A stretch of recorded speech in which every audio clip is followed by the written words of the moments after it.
любопитна, като има книжка да я видиш. И дори много пъти и аз нещо да съм ангажирана, ти носиш книжката, видяла си нещо интересно. С книжките така добре се разбираме. От малка искаше да ти чета. Какво правите сега? Сега ще бодисаме яйца. И първото яйце трябва да бъде задължително. Тя вика, че за девата. Той понеже Сенито настоява за девата. И ще сложим и червена Иска вода. за девата. Яйцата са ни белички.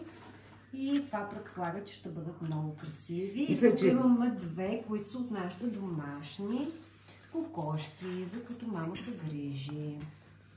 Браво! Другата е мама. Другата е мама. Дева Мария. Девата Марията. Аз съм голям съдтарник, защото не съм вярваща. Да, аз съм от вярващите. Ние се подиграваме с... Да, аз съм от вярващите.